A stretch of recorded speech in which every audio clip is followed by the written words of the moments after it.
the people saying that this fog, this mist, this whatever, is normal at this time of the year. Remember, North Hemisphere is winter, down is summer. I'm 37, I never saw this kind of shit in Brazil. We're having that in Brazil, and now it's summer there. But you're smarter, aren't you? I'm with this guy 4 days straight. It's been like that. Now the mainstream. Not to mention people that come and say that we are the crazy ones. Like, dude, you are seeing that the majority of people are not correlating to that, and you think that you are the right one. To form throughout the night. It's still here in the morning. It is really, really thick in downtown Dallas, and on top of that, it stinks. It smells like something's burning. It smells like sulfur. It stinks, and I've been seeing posts about this all over the globe. It's not just in the United States. All over the globe. First clip. I'm not sure what it is, but I do know that I pray Psalms 91 over my family. Now, what most people don't know is that there was a major solar storm that hit the Earth in 1859. It goes by the name of the Carrington event, named for the astronomer who realized that the weird effects that happened on Earth were correlated to something he had seen on the sun.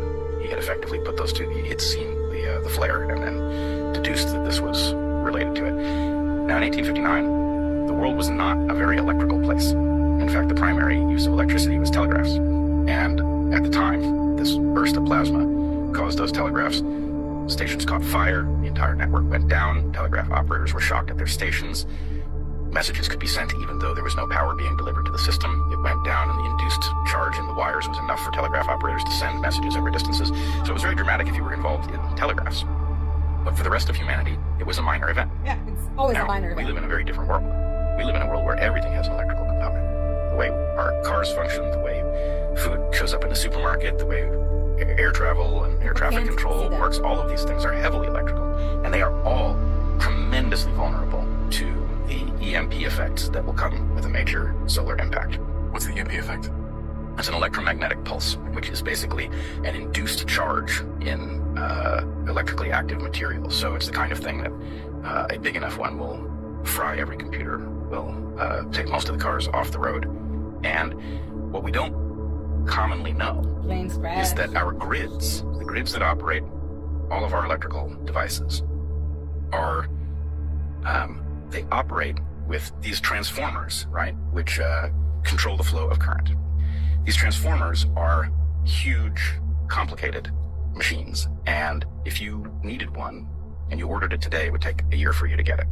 If the world suddenly needed 70 of them or 100 of them, there's no telling what would happen. So while we all have the experience of a power outage causing us to lose electricity for hours or days, it is quite conceivable that a solar storm that took out a significant number of transformers could take a continent and turn it dark with no plan for bringing the lights back on. They would go out and they wouldn't come back.